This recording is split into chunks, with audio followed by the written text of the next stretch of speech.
大家好，欢迎来到美食彩味。塑料壳坏了，遥控器坏了，别发愁。今天教你修理小妙招，装起来又和新的一样耐用了。学会了，没准能成为一门手艺呢。家中装修总是有各种各样的新电器出现，像是电视机和空调，它们都是依靠着遥控工作，这也对我们的生活带来了不小的方便。但是不知道你们发现没有，家里的各种各样的遥控器现在特别容易坏，尤其是家里有小孩的家庭里，遥控器坏的频率更高。有小孩子的家庭，感觉谁掌握了遥控器，谁就是胜利者。小孩子多，抢遥控器的状况呢也就越加的频繁，这样更加加速了家里遥控器变坏的频率。像这种遥控器盖板，这个扣件掉了，盖又盖不上去，总是容易掉。不盖吧，给小孩用一早上，保准呢找不到电池了。有的家庭只会用橡皮筋像这样给它固定起来，不美观也不实用。我家就是，别说是橡皮筋了，我还是用胶带给它缠了几道粘上去的，一天下来都被撕了没印了。所以说呢，下面呢就给大家分享一个好方法。这个修复方法呢分为2个步骤，很多人都只知道第一个步骤，不会第二个，只有经过第2个以后呢，它才会变得更加的牢固。今天全部分享给大家。修复之前呢，我们先比对一下它的具体位置，怎么样放上去才会严丝合缝的。我们找到固定的位置以后，我们先取下来，然后呢，准备一瓶胶水，把这个位置呢给它粘上。为什么说一定要经过第2个步骤？因为它的接触面积非常小，原装的都坏了，更何况我们用胶水粘上来的，是不是？所以只是这样简单的粘上肯定是不行的。现在合上去之后呢，我们先等它凝固起来。这一步小心一些，千万别给胶水粘到手了，因为手拿的部位实在是太小了，胶水到处流。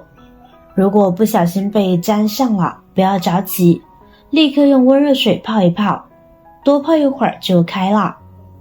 千万别着急就用冷水冲洗哦。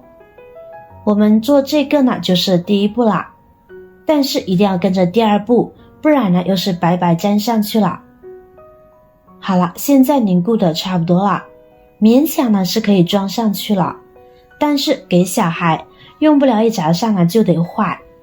小孩也不知道是手痒还是咋的，看电视非得这里抠抠那里抠抠。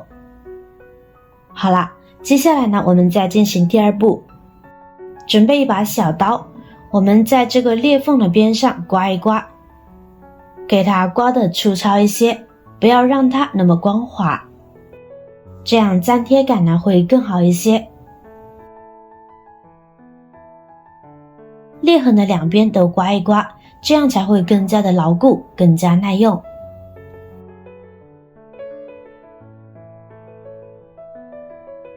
好啦，这样处理完以后先放一边。接下来我们准备一个易拉罐，我们剪一个小片下来，现在不讲究形状，随便剪。我们需要这样的材质作为辅助材料，才会更耐用。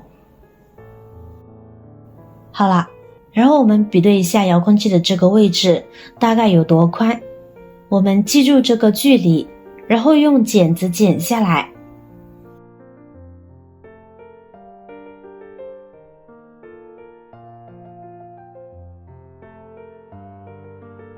好了，这样就可以了。现在我们准备一把胶把钳，把它给夹起来，然后呢用一个工具给它弯折起来，折成大概90度，这样就好了。现在我们给遥控器后盖这里先沾上胶水先，然后我们把刚刚剪下来的铝片给它粘上去，按一按给它凝固起来，让它自然晾干就好。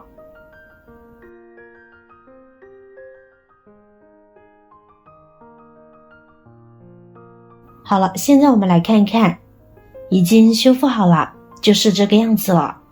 因为有这个铝片的加固，现在已经非常牢固了。别的不说，给小孩造呢还是耐用的啦，比它原来还耐造。我们给它扣上来，看看，一点也看不出来是修复过的，是不是？怎么拍呢都不会随便掉了。其实就是一个小小的问题，很多网友遇到这种情况呢，会选择直接抛弃掉这个旧的遥控器，直接更换一个新的，这样既不环保又特别的浪费。学会今天的这个妙招，分分钟让您可以节约几十大洋呢。不管家里有钱没钱，遥控器坏了，千万不要着急扔。学会这招，不花1分钱就可以把它修复好，很实用吧？好了，今天的方法呢就分享完了。如果您看完视频觉得有帮助的话，记得点赞、转发、分享哦。点击我的视频头像，还可以观看更多的美食和生活技巧。别忘了关注我哟，感谢您的支持。我是瑶瑶，我们下期再见啦。